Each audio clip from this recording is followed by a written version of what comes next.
Hey everybody, this is Buffy. I'm coming to you live here on YouTube with Edge Yoga School, currently undergoing my 300-hour teacher training advanced program. As a part of that program, we offer teaching to one another and to the other teacher trainers, normally through Zoom, but I have been gracefully allowed the opportunity to provide some of my content through YouTube to accommodate for my busy schedule as a mother of four, among other things. So this series is called the Nap Time series because it generally occurs during nap time. However, they woke up early today, so I might have to cut it short if my children need me. They have assignments and they are currently occupied and safe. Do not worry. So to jump in, I already have two videos put out, the introduction to me and to what I'll be bringing to the table over the course of this series. So if you haven't caught that and you want to know more about me, go ahead and jump over to those initial first two videos. And I'm just going to jump right in. It's not a topic that I am a professional on by any means. It's something I'm more curious about, and I'm kind of at the exploratory level myself. So I thought, what better way to learn than to do the research and then bring you what I've found through my just really up-to-date learning. So I'm learning right here with you is basically what I'm trying to say. And that topic is the chakras. I am mainly pulling from, I'm only pulling from this book today, The Wheels of Life by Anodea Judith. If you don't have this book and you're interested in learning more about the chakras, it's really like comprehensive, more like a reference guide. You could read it through if you wanted to, but there is a lot of information in here. So they break it down by the 7 major chakras, and there's an introductory chapter, which is what I'm going to be presenting to you today. It's just an introduction on the chakras, kind of what they mean. We're not going to go too deep into it. I know there's already some content in our circle on this topic, but maybe you will learn something new today that you didn't learn from another teacher student. So we're going to jump right in. I am going to be referencing, I've just really dog-eared this first chapter. I'm going to be reading some and just referencing from the book. It's really easy for me to get that kind of analysis paralysis where I want these presentations to be perfect, but I'd rather just get going and get the content out there, and I appreciate your grace and understanding as we're all just human living in this perfectly imperfect world. But I think there's a lot of great stuff today, and I hope you enjoy it. So this first chapter is called And the Wheel Turns, and I want to read this little introductory paragraph. From the great spiral galaxies, thousands of light years across, to the trillions of atoms swirling in a grain of sand, the universe is composed of spinning wheels of energy. Flowers, tree trunks, planets, and people. Each is made of tiny wheels turning inside, riding upon the great wheel of the earth, spinning in its orbit through space. A fundamental building block of nature, the wheel is the circle of life flowing through all aspects of existence. So, what this book presents is that we have these wheels of energy, and there's 7 major ones, and they are energy centers and are located in different areas of the body called chakras. They are intersections of vital life force, and they represent different aspects of our consciousness as human beings. So basically, chakras are like organizing centers for the reception of and assimilation of and transmission of life energy. That's a lot. This can get really deep really fast, so take from it what you can, and we're not going to go too deep into what all chakras can mean. I'm just giving you kind of a gist today in this introduction. And as a side note, there will be future videos that will be coming right up on each of the 7 chakras, just to dive a little bit deeper into each of them and what they mean and how you can, really what I want you to be able to do is take away something to bring to your yoga students as a yoga teacher trainer. So the body is a vehicle of consciousness, if you don't already know that, and chakras are the wheels of life that carry this vehicle about through trials, tribulations, and transformations in life. And they claim that this book is like a roadmap for that journey that you're on. So I want to show some of these diagrams. It's just showing different circles and circular energies in nature. The bottom left is a starfish. The top right is lichen. I love lichen. I held some in my hand today in the forest. It's got great healing properties. Here's the sea urchin. There's really good diagrams in here. And then more examples. You can see the rows. Looks like things under microscopes. These awesome sacred geometric patterns all throughout nature, all around us and all in us, are similar to the chakras and the spinning wheels. So the chakras are psychic generators of our auric field. So if you've ever heard anyone talk about your aura, I'm struggling to say it. Some people can see them and they're like this color around you, like your energetic body isn't just enclosed in this physical body. It actually goes out almost as far as your hands can reach when your arms are outspread. The aura itself is the meeting point between the core patterns generated by the chakras and the influence of the external world. So they're saying those colors are created by the supposed colors of the chakras mixing with what's going on in your external world and how you're reacting to that. So that's where you get the color of your aura. Pretty cool. I don't know, this is kind of just a fun side note, but there's a girl that does, or a woman, photographer who takes auric photographs, and she claims, I've never had one done, that the picture captures your aura. She has some kind of tools that she uses. She's based out of Texas, but she does little tours around the country, or she used to.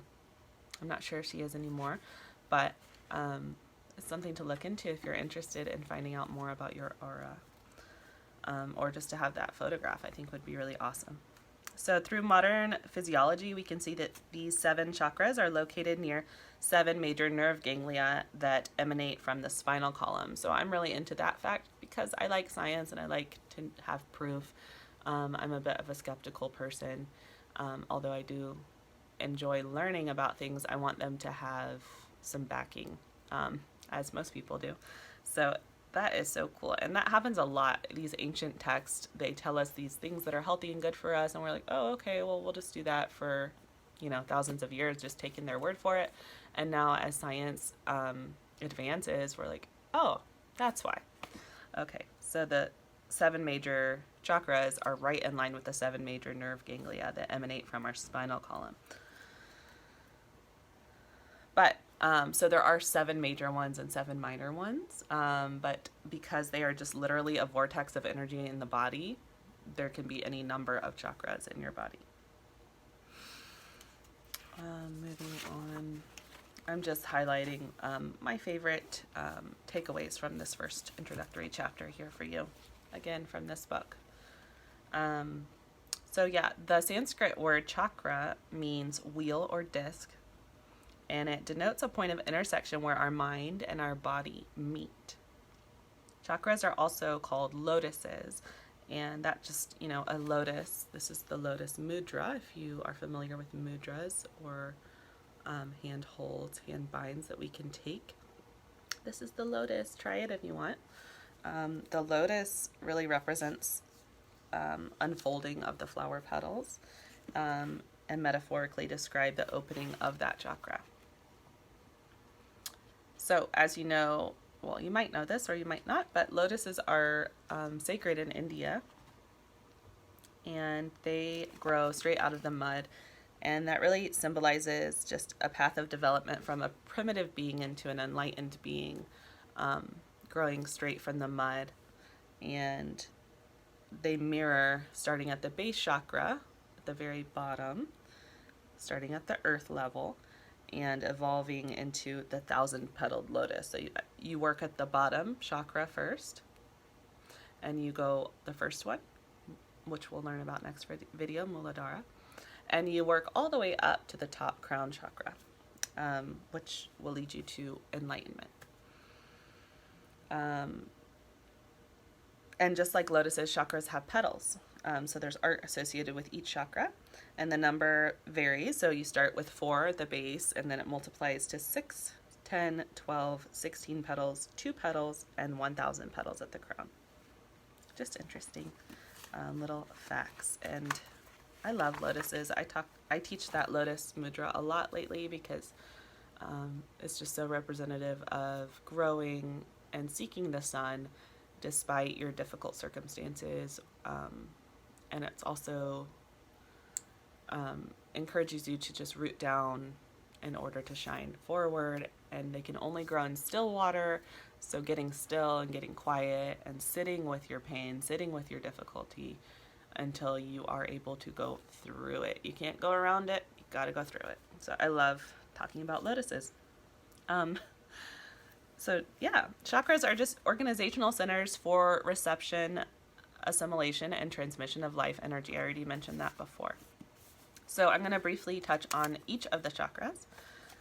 Chakra 1 is located at the base of your spine. You know what? Before I get into that, I had a graphic I wanted to show you. Here is the lotus. Well, the similarity to the lotus. These are the symbols for each of the chakras. I'm going to go through them and point out each picture. And then here's another picture of where they're located in the body. So starting with the base and moving all the way up to the crown. Okay? So chakra 1 is at the base of the spine, like I just said. It's associated with survival, and its element is earth. So starting here at the base, this is the chakra number 1. Here is the symbol for it. Okay. Chakra 2, located in your low abdomen. It's associated with emotions and sexuality. Its element is water, and we'll definitely get more into these in individual videos on in the future. Chakra 3, located in the solar plexus, has to do with personal power, will, and self-esteem. Its element is fire. It's currently where I'm hanging out. This is the symbol, and this is the location in the body. These are great graphics. Buy this book if you're interested. There's more in here. I'm just giving you some of my favorite highlights. Chakra 4, located over the sternum, is associated with love, the heart chakra. Its element is air. So just here, and here is the symbol. Chakra 5, located in the throat, associated with communication and creativity. Its element is sound. So right here, your throat chakra.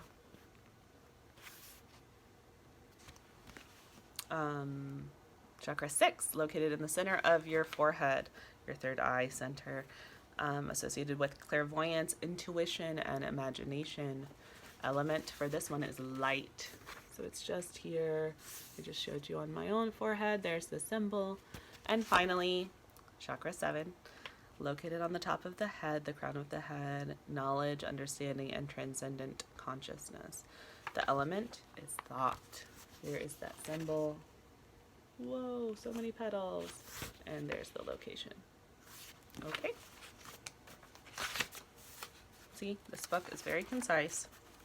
Got great pictures and graphs. I want to touch on this. I skipped quite a lot of content here, but for the sake of time, I'm just generalizing this. So this is showing you the current of energy as it flows through the body. Manifesting current, so the pull of soul and body going downward, it moves toward form, density, boundaries, contraction, and individuality. So it's moving down towards that root earth base chakra. And then meanwhile, the liberating current, which moves toward freedom, expansion, abstraction, and universality, it's the pull of the mind and spirit. So we've got the pull of the soul and the body this way, the pull of the mind and the spirit that way. I just really liked this, and I actually did an exercise that I'm going to pass along to you that's at the end of this chapter, and I really felt this. So remember this graphic, the pulling down and the pushing up. We'll come back to that. There's all those symbols again. And then another thing is that I really like in this first chapter, just a huge table of correspondence. So they've laid out every single chakra.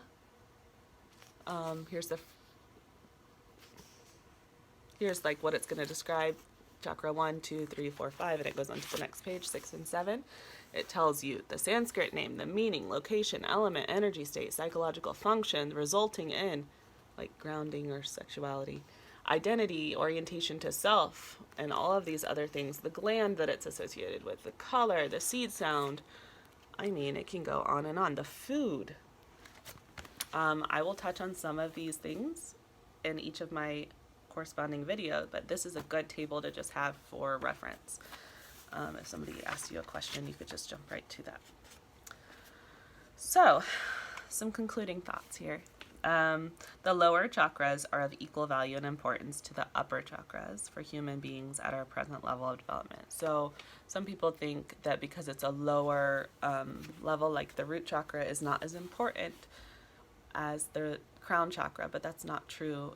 They can only be intellectually separated. So they're actually all connected all the time.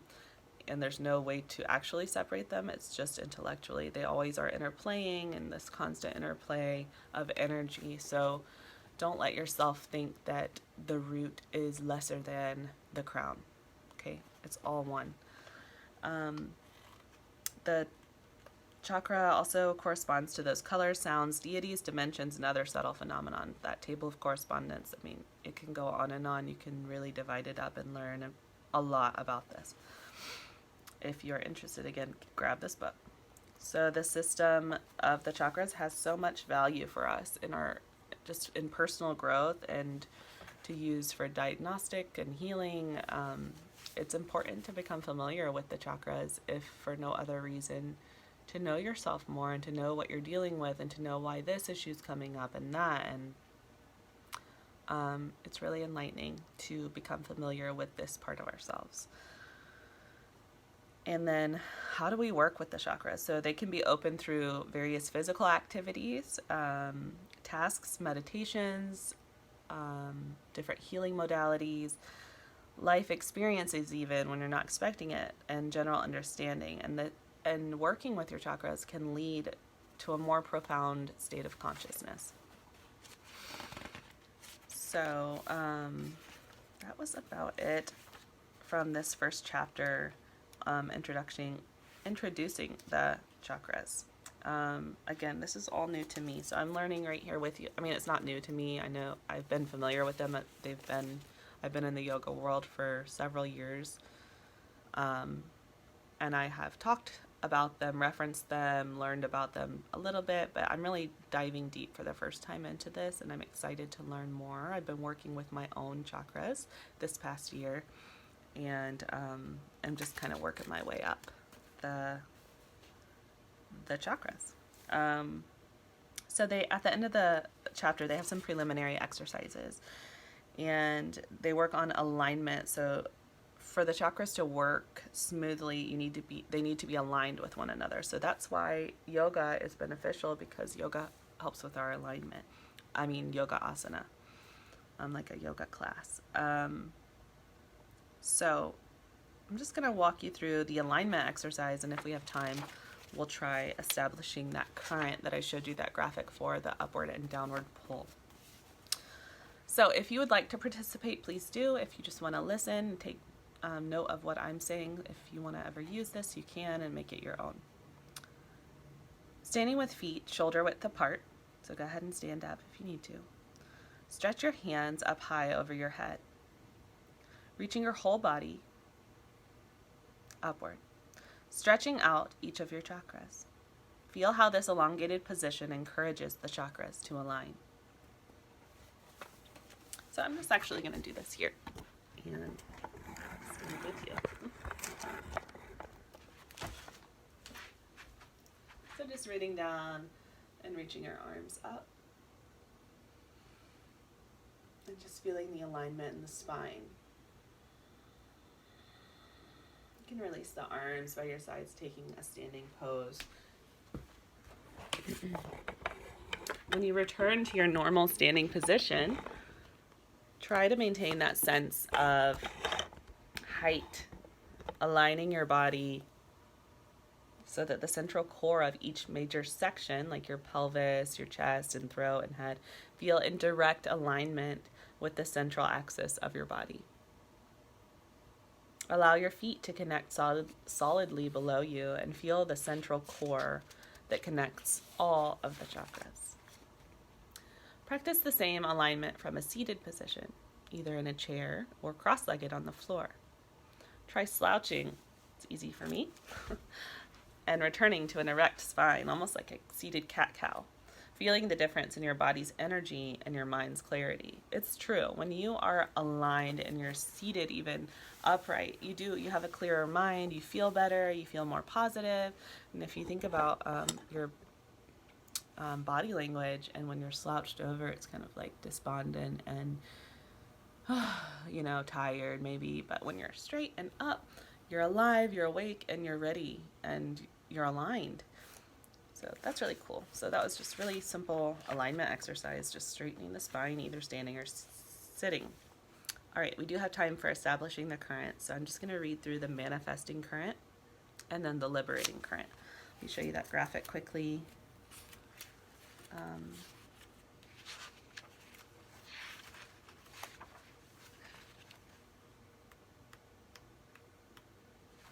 There's so much content in here that I did not have time to go over, but we're going to be doing this.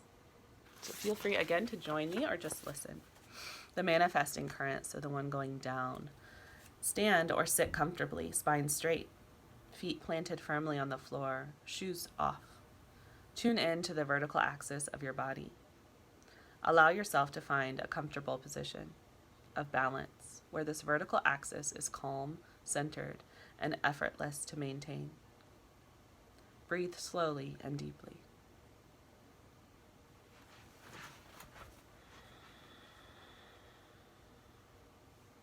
Mentally reach out through the top of your head and allow yourself to experience the infinite vastness of the sky and space above you. Breathe into this vastness and imagine yourself drinking it in through the top of your head, pulling it down into your head, letting it cascade across your face, your ears, the back of your head, and down across your shoulders and arms.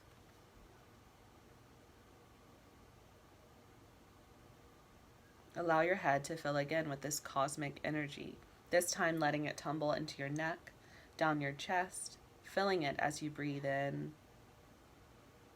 and out, in and out.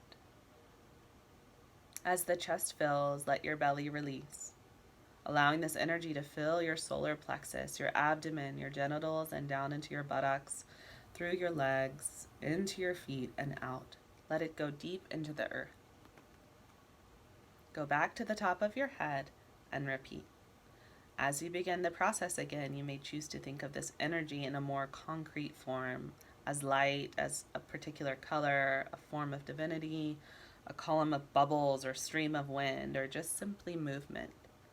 Repeat the process until you feel that your image comes easily and flows smoothly from above your crown to the earth below your feet. So this is just a really beautiful exercise. I did this yesterday outside while grounding in the earth, and I also added this liberating current. So you can try that manifesting current a few times, and then when you're ready, adding in this liberating current. So when you're comfortable with that previous exercise, you can start working on that similar upward current. It's going to be very similar. So through the feet, starting with the feet and legs, imagine energy from the earth. Could be red, brown, or green, solid yet vibrant, coming up through your legs into your first chakra, filling up there and flowing on into your genitals, abdomen, and solar plexus. Filling again into your heart and chest, neck and shoulders, face and head, and out through the top of your head. Releasing any tension it encounters outward and above. So releasing up. Work with this current until it too flows smoothly. And when these two currents are smooth, so you might want to work on one, bringing in for a while, and then working on the liberating current, working out. Try running both of them at once you're comfortable, and then mixing and combining together at each of the chakra levels. It's pretty cool. It was very effective in helping me to feel aligned, enlightened. My general sense of self and happiness was just like, it took maybe 5 or 10 minutes of just standing there and visualizing this, but it really changed my day. So I encourage you to try that. It's almost like a meditation or a variation of it that you like. We'll talk more about grounding next video when we get into the root chakra. Grounding's so good for us, and it's something I love to do. So yeah, thanks for joining me today, and I hope you learned a lot. Feel free to message me on Slack, where our community meets, if you have any questions or if you want to know more about this really great book. Again, it's called Wheels of Life by Anodea Judith. Yeah, namaste. Thank you.